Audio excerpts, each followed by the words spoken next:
ব্যাপক দর্শক সমাগমের মধ্য দিয়ে সাভার উপজেলার আমিনবাজার ইউনিয়নে এলাকা আমিন সাহেবের ঈদগাহ মাঠ প্রাঙ্গণে মরহুম জয়নাল আবেদীন স্মৃতি আয়োজিত ফুটবল টুর্নামেন্ট 2024 সিজন 1 শুক্রবার 20শে ডিসেম্বর বিকেলে ফাইনাল খেলা ও পুরস্কার বিতরণ অনুষ্ঠিত হয়েছে।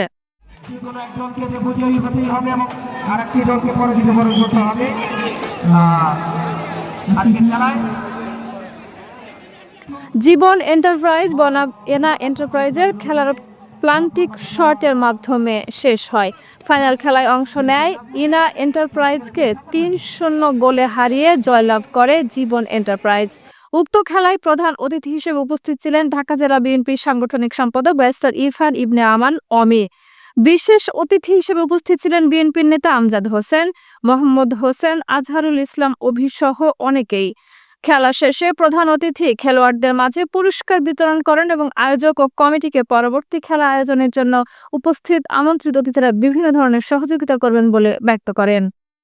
প্রধান অতিথির বক্তব্যে বলেন, যুব সমাজকে খেলাধুলার প্রতি আগ্রহী করে তাদেরকে রক্ষা করতে হবে। যুব সমাজকে রক্ষা করতে পারলে একমাত্র ক্রীড়া জগৎ, তাই বেশি বেশি করে খেলাধুলার আয়োজন করতে হবে। খেলায় প্রায় 1 থেকে 1,500 দর্শকের সমাগম ঘটে প্রতিদিন। এই মরহুম জয়নাল আবেদীন স্মৃতি খেলা উপভোগ করার জন্য গ্রাম বাংলার এরকম একটা খেলা উপভোগ করতে পেরে দর্শকরা ধন্যবাদ জানান।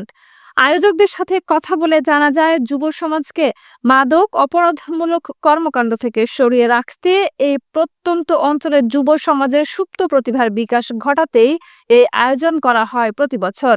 প্লান্টিক শটের মাধ্যমে খেলাটি শেষ হয়। পরবর্তীতে খেলোয়াড়দের হাতে প্রধান অতিথি পুরস্কার বিতরণের মাধ্যমে অনুষ্ঠান সমাপ্তি হয়।